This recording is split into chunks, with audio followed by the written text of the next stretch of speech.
मैं रजनीकांत, आप सभी का बहुत बहुत स्वागत है।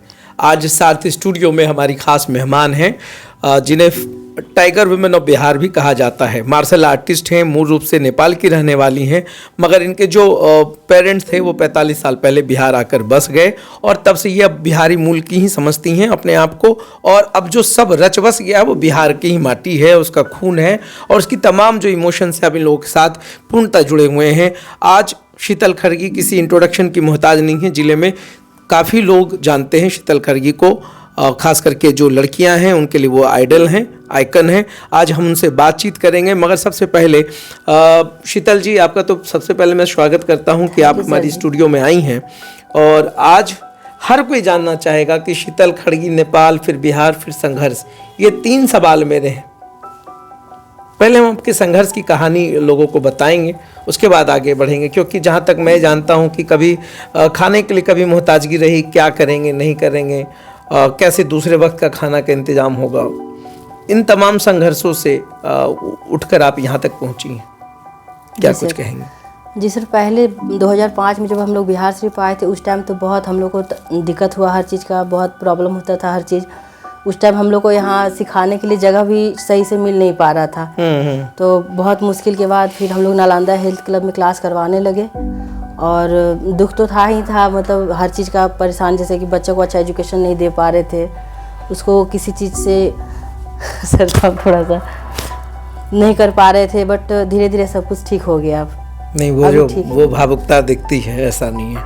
और मुझे याद है लास्ट टाइम भी आपसे मेरी बात कभी हुई थी और मैंने कई बार आपके खबरों को प्रकाशित किया अखबारों में। आपका बेटा सोजल वो भी मार्शल आर्टिस्ट है और मुझे यह बताया गया था आपके द्वारा कभी कि वो अपने नाना नानी का इंतज़ार करता था कि कब वो आएंगे तो फिर अच्छा कुछ खाने को मिलेगा। हाँ जी सर, एक दौर वो भी था जब वाकई में जो आप बोल रहे हैं वो सब सही है, क्योंकि वो सब हम लोग सब झेल चुके हैं। वो नाना नानी का इंतज़ार करता था कब नाना नानी आएंगे तो थोड़ा सा उसको अच्छा खाने को मिलेगा। उस टाइम बहुत सारा संघर्ष हुआ। एक बार इसका 2009 में सिलेक्शन हुआ था, उस टाइम कराटे में नेशनल में चेन्नई में हुआ था।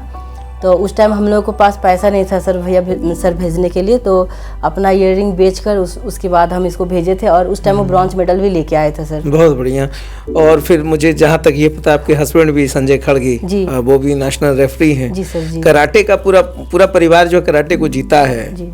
और अब कितने बच्चों को आप सिखा पा रही हैं? अभी तो हमारे पास 100+ बच्चे हैं सर। 100+, क्या बात है। फिर नेपाल की याद आती है? जी आती है सर, कभी कभी जाते हैं। अब आप लोग खुद को बिहारी कहने लगे जी जी सर। क्या कुछ इमोशंस आपको मिला बिहार से? बिहार से बहुत सारा मिला, सबका प्यार मिला। जो भी बच्चे मेरे पास आ जा रहे हैं, मेरे संघर्ष के साथ साथ गार्जियन का बहुत बहुत बहुत धन्यवाद हम करते हैं कि अपने बच्चों को हमारे पास एक विश्वास के साथ भेज देते हैं। और खास हम लोग की जो भी कामयाबी है उनका बहुत बड़ा योगदान है सब चीज़ में। आज जो सेल्फ डिफेंस आप सिखा रही हैं, बेटियों को सशक्त कर रही हैं, तमाम चीज़ें हैं, क्या समाज में किस तरीके से आप बच्चों को गाइड करती हैं, ट्रेंड करती हैं, क्या कुछ संदेश देना चाहती हैं? एक महिला होने के नाते काफ़ी टफ रहा होगा। जी सर।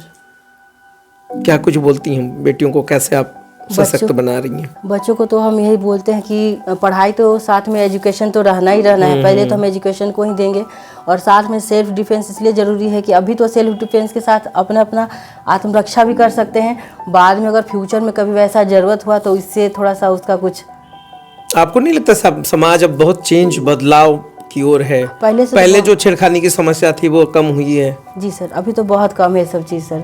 अभी तो लड़कों से लड़कियां बहुत आगे निकल चुकी हैं हर क्षेत्र में। हर क्षेत्र में आगे बढ़ रही हैं। तो आप जितने साल से आप सिखा रही हैं, फिर पति के बारे में थोड़ा बताएं, अपने बच्चों के बारे में बताएं। जी, मेरे जो हस्बैंड है संजय कुमार खड़गी सर, हम उन्हीं से कराटे का ट्रेनिंग उन्हीं से लिए हैं, मेरे कोच वही हैं। बाद में वो और जी और हम लोग का एक दायरा बना हुआ है कि रिलेशनशिप जो भी हम लोग का घर में पति है, बच्चे हैं, जो भी है घर पे, लेकिन जब हम लोग अपने फील्ड में चले जाते हैं तो वो हमारे कोच रहते हैं, हम लोग सारे स्टूडेंट उनके रहते हैं सर। और बहुत अच्छे इंसान है, जो भी आज तक हम जहाँ तक उनका बड़ा सपोर्ट रहा है मेरे ऊपर, क्योंकि जब कभी गेम वगैरह होता है तो हम गर्ल्स लोग को लेकर 10 दिन 12 दिन हम घर से बाहर रहते हैं, तो ये सब में उनका बड़ा बहुत बड़ा। टाइगर वुमेन ऑफ बिहार का जो टाइटल मिला, ये कब मिला? ये सर 2012-13 में मिला होगा सर। उस टाइम हम कराटे कर ही रहे थे, उसके बाद फिर पैसे की प्रॉब्लम होने की वजह से हमको ड्रॉप करना पड़ा और सोजल को आगे लेकर गए। राज्य सरकार ने भी बहुत बार सम्मानित किया आपको? जी 2-3 बार मिला दो है तीन सर। बार मिला है। तो अब बेटा आपका भी काफ़ी आगे बढ़ चुका जी है। सर। जी क्या कुछ सोच पाती हैं पहले और अब में? बेटा कहाँ तक पहुँच पाया है? अभी तक तो नेशनल से अभी खेलो इंडिया तक ही पहुंच पाया सर। हम लोग का सपना अभी बहुत बड़ा है। हम्म। क्या कुछ सोच पा रही हैं बेटे के लिए? अभी क्या बनाना चाहती हैं?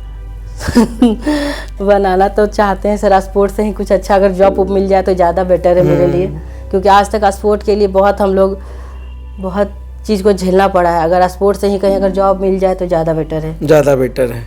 अब आपको बिहारशी में बहुत अच्छा भी लगता जी होगा? अच्छा लगता है सर, अपना घर ही लगता है। अपना तो घर घर लगता भी है। बहुत कम जाते हैं। तो इन तमाम संघर्षों में कहीं ना कहीं आपका जो एक आप कहते हैं ना कि जिस वक्त आपको बहुत अच्छा करना था उस वक्त का संघर्ष है, और आज जब एक मुकाम पे पहुंच जाती हैं तो फिर इन तमाम चीज़ों के बीच में आप मैनेज कैसे करती हैं? घर, समाज, परिवार, सब मैनेज हो जाता है सर। पर पूरी कहानी और संघर्ष रखा गया और जो माँ बाप ने अपने बच्चों के लिए किया है। आज हम उस सोजल से बात करेंगे। सोजल 7 साल की उम्र से कराटे और प्रैक्टिस शुरू किया और तमाम मुकाम को हासिल किया। माँ ने बहुत संघर्ष देखा है, पिता ने भी बहुत संघर्ष देखा है। अब क्या कुछ चल रहा है तुम्हारे दिमाग में? क्या कुछ करना चाह रहे हो? बस देश के लिए कुछ करना है, इंडिया के लिए खेलना है और ओलंपिक का मेरा जो सपना है उसको पूरा करना है, जो कि मेरा नहीं मेरे पापा का सपना है, क्योंकि मेरे लिए उन्होंने बहुत कुछ दांव पे लगा दिया है अपना। वो भी एक वक्त के एक खिलाड़ी थे, लेकिन मेरे लिए उन्होंने अपना मुझे पालन पोषण करने के लिए उन्होंने अपना खिलाड़ी जो एक मतलब फिर रेफरी कोच हो जी गया। खिलाड़ी का एक छोड़ दिए और उसके बाद अपना सब कुछ छोड़ दिए। तो आप ओलंपिक खेलना चाहते हैं। अब कैसा लगता है, मतलब एक आज एक जो मुकाम है मार्शल आर्ट में, क्या करियर तलाश पाते हैं? अभी फ़िलहाल लास्ट टाइम 2022 में खेलो इंडिया यूनिवर्सिटी गेम हुआ था, जिसमें कि ब्रॉन्ज मेडल हुआ था उसमें मेरा। अब उसके फिर से सिलेक्शन हुआ है और इस बार गोल्ड लाना है उसमें, यही सोचे हुए हैं कि इस बार गोल्ड लाना है। बहुत बढ़िया, आपको बहुत बहुत बधाई सोजल, आप ओलंपिक के लिए खेले। यानी भी कुछ ऐसी बेटियां हैं नालंदा की जो मार्शल आर्ट में काफ़ी अच्छा मुकाम इन्होंने हासिल किया है और कहती भी हैं कि अब लड़के सुधर गए इसलिए मारने की जरूरत नहीं पड़ती है। क्या कुछ है देवयानी, तुम बताओ, कब से सीख रही हो?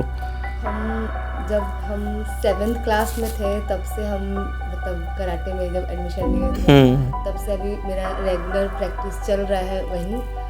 और पिछले बार मेरा भी 2022 में खेलो इंडिया में मेरा भी वहाँ सिलेक्शन हुआ था खेल में, तो बस वहाँ कुछ मिस्टेक के कारण मेरा मेडल नहीं हो पाया था, सिर्फ पार्टिसिपेशन। मतलब किसी को मारकर तोड़ दिया या क्या किया था? मिस्टेक कैसा था? बोला जाए तो मेरा ही कुछ गलती होगा। अब आगे वही ध्यान दिया जाएगा कि नेक्स्ट टाइम जब हम गेम अब कैसा लगता है? तो सब कुछ डरते भी होंगे लोग तुमसे?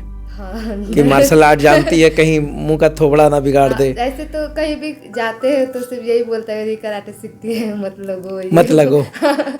इसलिए तुम कहती हो कि अब बच्चे लड़के सुधर गए हैं। सुधर गए हैं अब। और नहीं सुधरते तो फिर सुधार देती। कोशिश यही रहेगा सुधार। तुम्हारा क्या सपना है? सोजल भी तुम्हारे साथ में रहा और एक जगह से तुम लोग ट्रेंड हो रही हो, तुम्हारा क्या अपना सपना हम है? भी सब एक साथ ही ट्रेनिंग लेते हैं। सपना तो यही बहुत है कि आगे करना है, नेशनल इंटरनेशनल ओलंपिक तक। ब्लैक बेल्ट में कहाँ तक पहुंची? ब्लैक बेल्ट में 2nd रन तक मेरा किया। बहुत बढ़िया। तो अब ये चाहती हो ओलंपिक में तुम भी भाग लो। हाँ। पहले घर से या समाज से कोई रुकावट नहीं होता था कि नहीं, क्या सीखने जा रही है? समाज से कोई रुकावट नहीं, घर से भी मेरे सारे सपोर्टिव है, कोई भी नहीं रोकते कि हाँ मत करो। और फिर सर लोग मैम लोग भी इतना इनकरेज करते हैं कि आगे बढ़ो। अगर हम कोई गेम नहीं जाना चाहते हैं तो मैम सर ज़बरदस्ती नहीं खेलो करते हैं। अब बेटियों को या लड़कियों को क्या सलाह दोगी तुम, क्या संदेश दोगी? सलाह यही है कि मतलब स्पोर्ट्स में अभी सरकार इतना आगे कर दिया है कि अब स्पोर्ट्स से भी लोग जॉब ले रहे हैं। अभी हाल फिलहाल में ही जो मेडल लाओ नौकरी पाओ जो आया था उसमें बहुत सारे लोग मेडल लाए थे, तो सबको सरकार ने जॉब दिया। तो पढ़ाई के साथ साथ अगर लोग खेल भी करते हैं तो खेल से भी आदमी मतलब इंसान को बहुत कुछ सीखने को मिलता है। मिल सकता है। बहुत बढ़िया। और देवयानी के बाद जो सबसे पंचिंग स्ट्रॉन्ग पंचिंग जिसको कहा जाता है वो मारने में माहिर हैं, मनाली नाम है। मैं काफ़ी कंफ्यूज था मनाली क्यों, मगर ये मनाली है मगर ब्लैक बेल्ट में है, इसलिए कुछ ज़्यादा ना बोलते हुए मैं इनसे ही पूछ लेता हूँ कि मनाली आप कैसा लगता है? तो ब्लैक बेल्ट हो गया, सब कुछ हो गया, अब क्या करना है आगे? आगे और बढ़ना है, इससे भी ज़्यादा ब्लैक बेल्ट होने से कोई दिक्कत नहीं है, बट इससे भी ज़्यादा मेहनत करना है कि नेशनल से भी, सोजल भैया से भी, मतलब जैसा सोजल भैया सिखाते हैं तो उन्हीं की तरह तुम शिष्य किनकी हो, मतलब सोजल की या शीतल मैडम की? तीनों का मतलब संजय सर की भी हो? हाँ। तो डांट भी पड़ता होगा? हाँ। मतलब अब पंच वंच चला लेती हो बढ़िया से? क्या कुछ अब है नेशनल गेम के लिए, क्या तैयारी करी हो ओलंपिक के लिए? कितने घंटे का प्रैक्टिस करती हो? 4 घंटे में। और शुरू में ये कराटे दिमाग में आया कैसे फिर?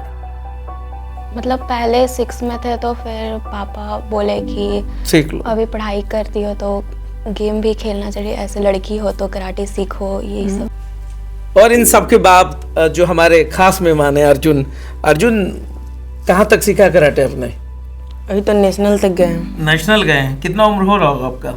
अभी 11 साल। ब्लैक बेल्ट हो गए? खुश। हाँ? हाँ। अरे बाप रे बाप, अब हुश बोला मैं तो डर गया, पता नहीं।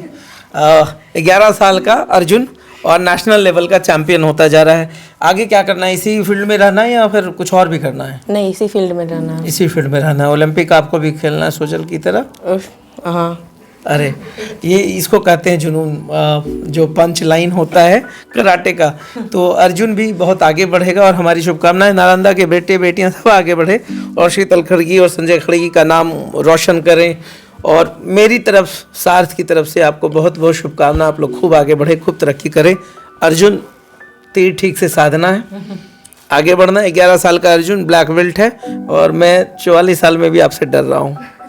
और आज जिस तरीके से पूरी संवाद हमने नालंदा की बेटियों और बेटों पर केंद्रित की, खास करके कराटे जो ये लोग जी रहे हैं, शीतल खड़गी के संघर्ष की कहानी, संजय के त्याग की कहानी और एक बेटे की कहानी सोजल जो ओलंपिक खेलना चाहता है, पैसे के अभाव को भी देखा, संघर्ष को भी देखा।